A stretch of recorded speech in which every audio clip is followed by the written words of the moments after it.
Okay, here we go. Let's have a look. So close them up, click them all the way closed, and let's have a quick look here at what's going on. Brief review to start things off. Remember that A, H, and K are the dilation factors, or the parameters that we've talked about that can transform a parent graph. A is the dilation factor, the vertical dilation factor. It's telling us, let's define what that is. Remind ourselves. So A is always going to be equal to, there's two ways to think about this. A is what we multiply the parent y values by to get the dilated y values. Okay? So A times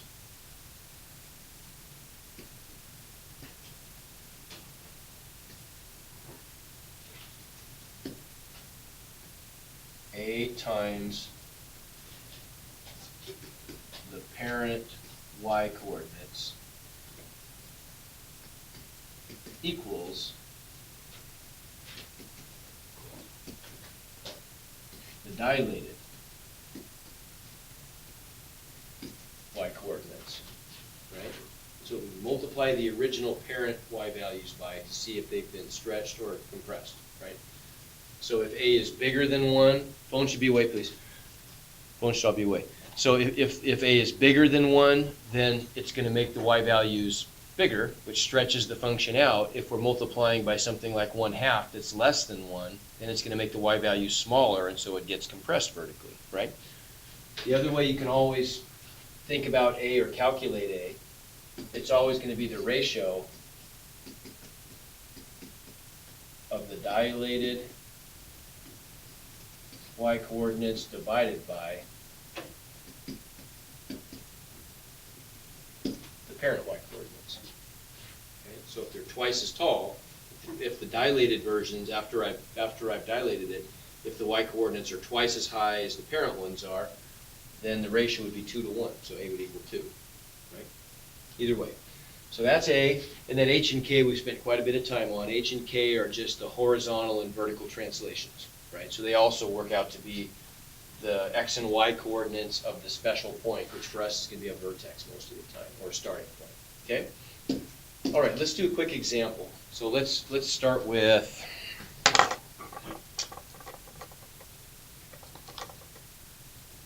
quick example here. Let's look at this guy.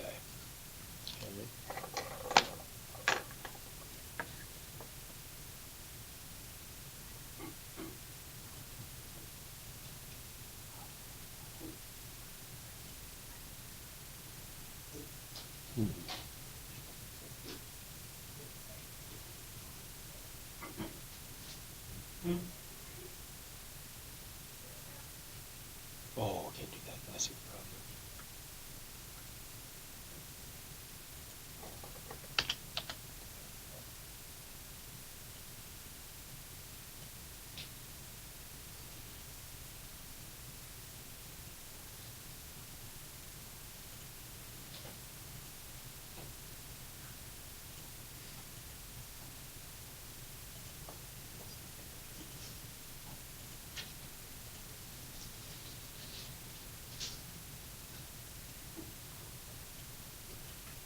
Okay.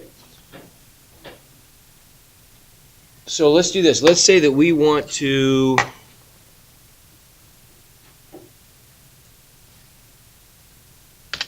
calculate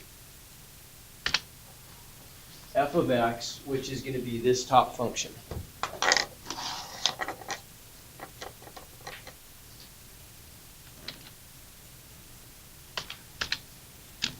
So it's 2 times the square root of x minus 2 minus 1, okay?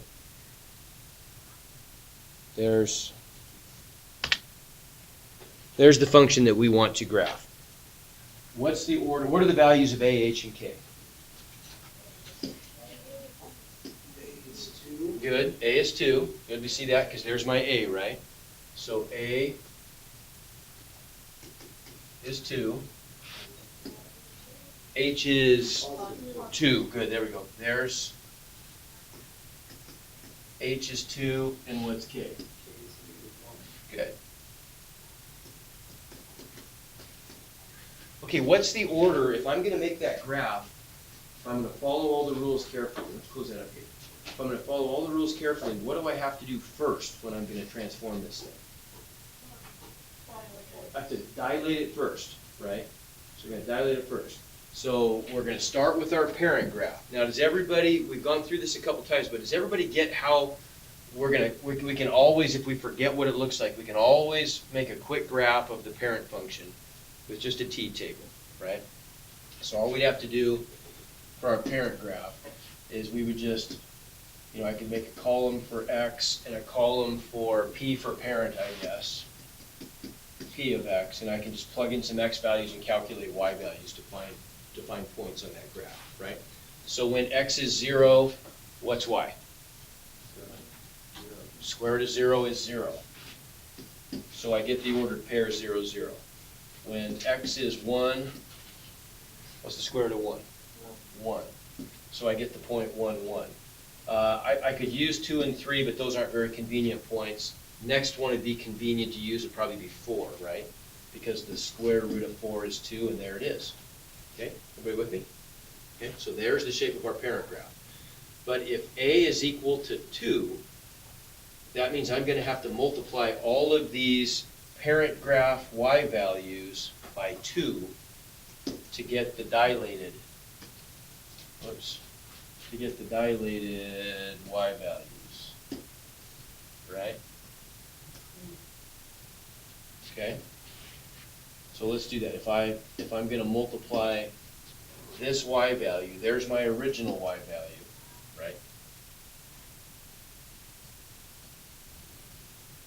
The parent y value is 1, so the dilated y value should be 2 times 1. 2 times 1 equals 2, so we'd expect it to be right there, wouldn't we? Right? 0 times anything is 0, so that one's going to stay put. What about this one? The parent y value is 2, so we'd expect the new y value to be 2 times 2 is 4, so it should be clear up there. Right? So if I dilate it, let's see if that happens. So I'll just drag a up to 2. Sure enough, what do you know? That happens. Okay, everybody see that? Okay.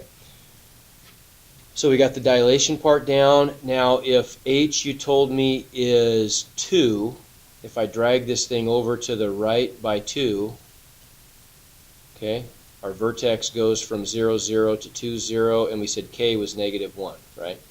So it ends up being there. Everybody agree? Okay.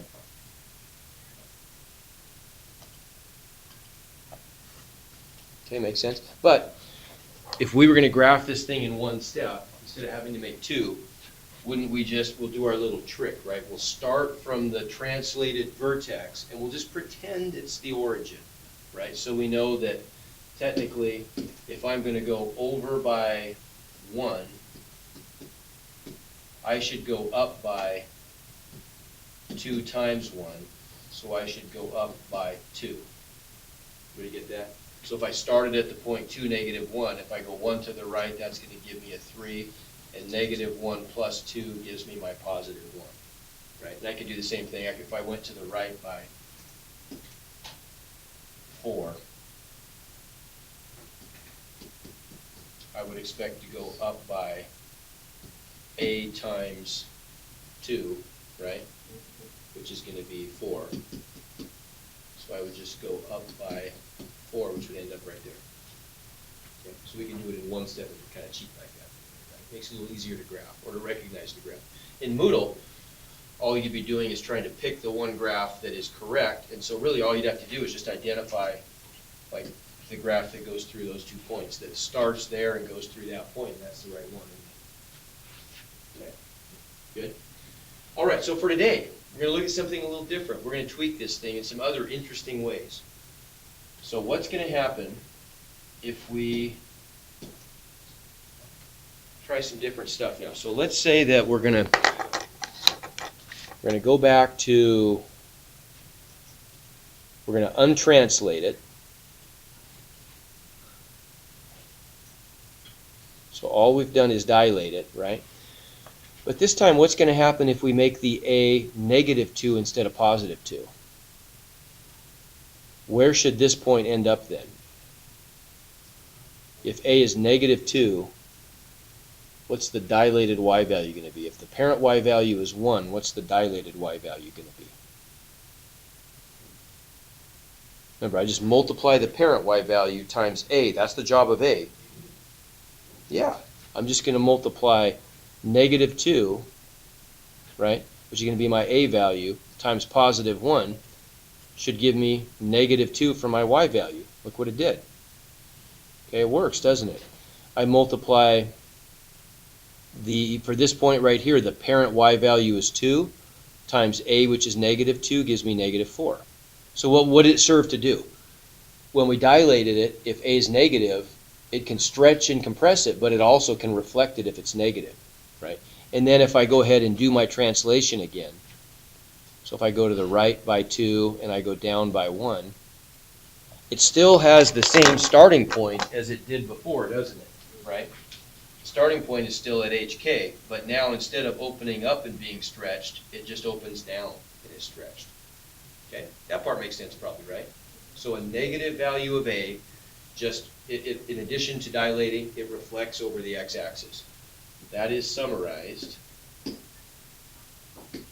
in your notes, which I will publish right here. Okay, so if A is negative, the graph is reflected over the x-axis, and possibly it's also dilated before we do any translating. Okay, does that make sense? Then we translate. Okay? Let's try something different. Now, what if this time, let's go back and start with our original graph where a is positive 2. Okay, there it is, right? Everybody agree? Okay. This time, let's take the whole function, and I want you to make a prediction. If I multiply the whole function by negative 1, what's that going to do? What do you think? It's going to reverse everything. Exactly. Let's think about why that is. Right? If I wanted to calculate the coordinates of, let's just say, let's pick an arbitrary point on this graph. Let's pick that one right there. Okay. This is the graph of the function f of x equals 2 times the square root of x minus 2 minus 1. Well, what's the x coordinate of that point? 6. So all I've got to do is plug 6 into my function to find out what the y coordinate is, right? That's the job of the function, is to calculate the y coordinate. That's f of x is just a fancy name for y, isn't it? Right? So if I plug in, let's see what we get. If I plug in 6, I'm going to get 2 times the square root of 6 minus 2 minus 1. Well, what's 6 minus 2? 4. What's the square root of 4? 2. So all that stuff just becomes a 2. 2 times 2 is 4 minus 1 is what? 3. So I'm going to end up getting a 3 there, right? Well, what do you know? Those are the coordinates at that point, aren't they? Right? So what if I were going to multiply this whole function by negative 1? What would that have done to my y value? Would have made it negative, wouldn't it? Right? So if I'm multiplying the entire y, which is the whole function, if I multiply y, the entire function, by negative 1, it should make all of the original y values opposites. And does this make sense? Does this reflection make sense to you then? That the result is, it looks like, let me do this. We'll call that G. So there's where we're starting, and here's where we're ending. Make sense? What did it do? It just reflected it over the x-axis, didn't it? Right? So we got another rule.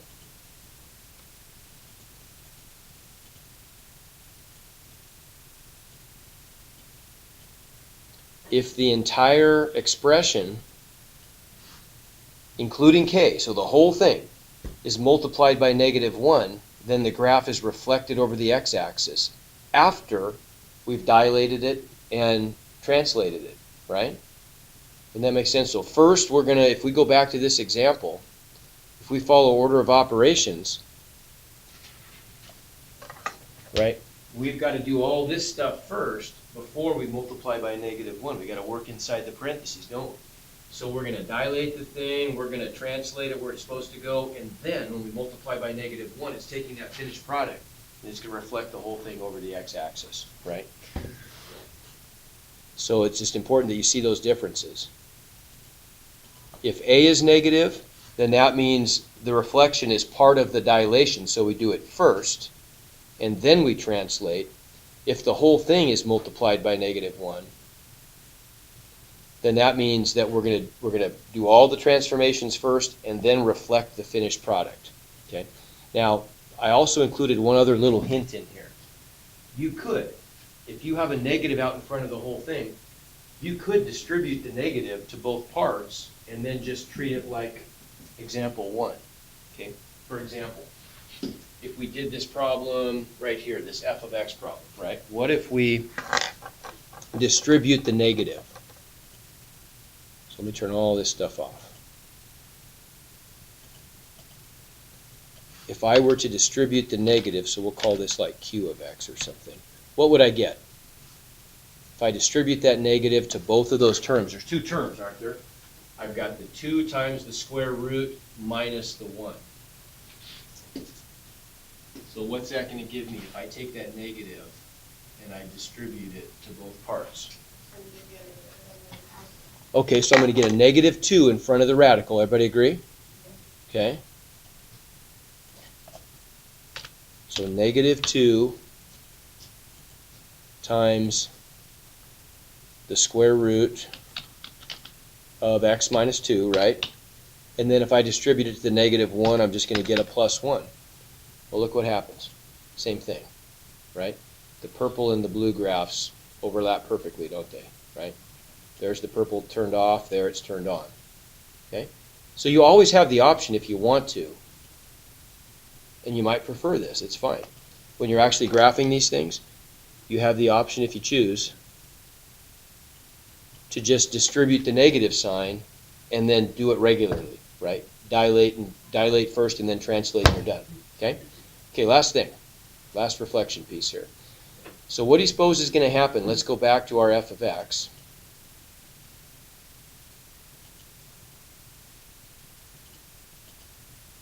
What do you suppose is going to happen if instead I just multiply the x by -1? What do you think that's going to do? How about reflecting over the y-axis? Let's try that.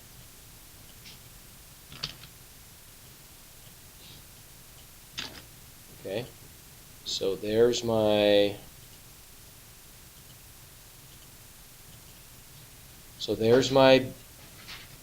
before, right? Here's my after. What do you know? That just reflects it over the y-axis. Doesn't that make sense, though? By multiplying y by -1, I reflect over the x-axis. It just makes sense logically that if I multiply x by -1, I'm going to reflect it over the y-axis, because now all the x's become the opposites, don't they? The y values stay the same, but the x's become the opposites. Okay? So your next assignment is a very quick one. Here's what it looks like. Let's look at a couple quick examples from your next assignment on reflection. So it's A 3.6 practice. Okay.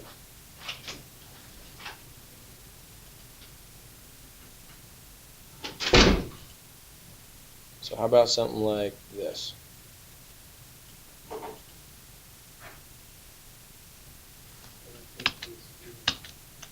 So yeah, so you got to look and see, what's going on here. Are we reflecting over one of the axes? So which of these would be the right answer? None of them would be, would they? If I were going to reflect, if I multiply the negative by the x, I would have reflected the red over the y-axis, and it would have ended up over here, right? If I had chosen this one, I would have multiplied, I would have reflected everything over, if I multiply the whole thing by negative, reflect over the x-axis, and the result should have looked something like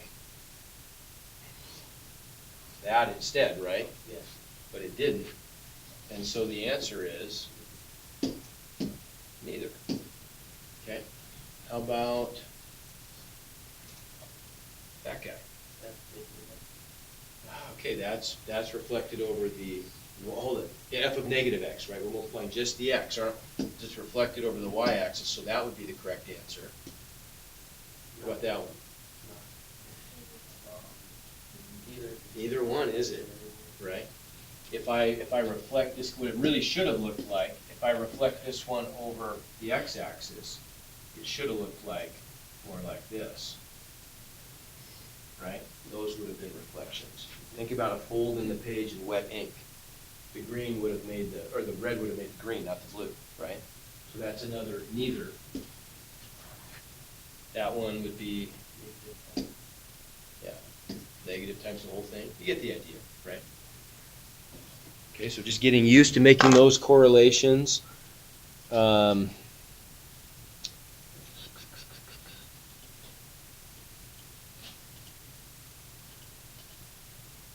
Okay, so that's going to be obviously which one? Put the negative out front, and the reason would be because it's reflected across the x-axis. Okay. How about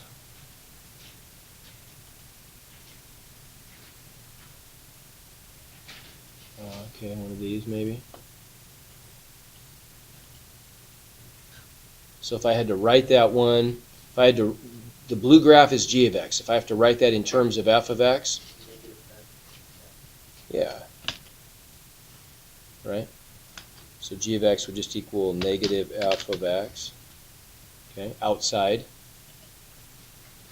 How about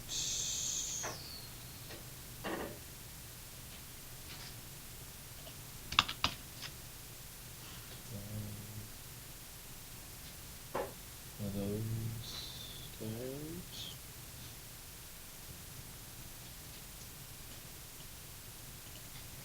So if g of x is a reflection of f of x over the y-axis, g of x would equal multiply inside by x, right? And then finally, the last group of problems, it's just asking you specifics here. So if we're going to do something like this.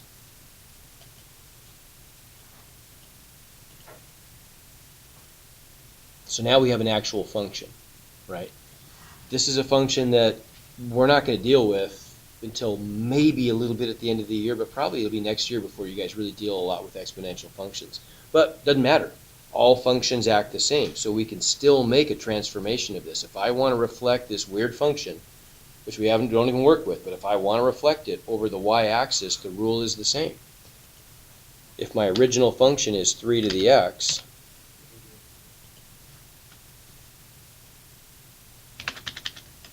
right, if I want to reflect over the y-axis, if I want to reflect over the x-axis, I would just multiply the whole thing by negative 1, right?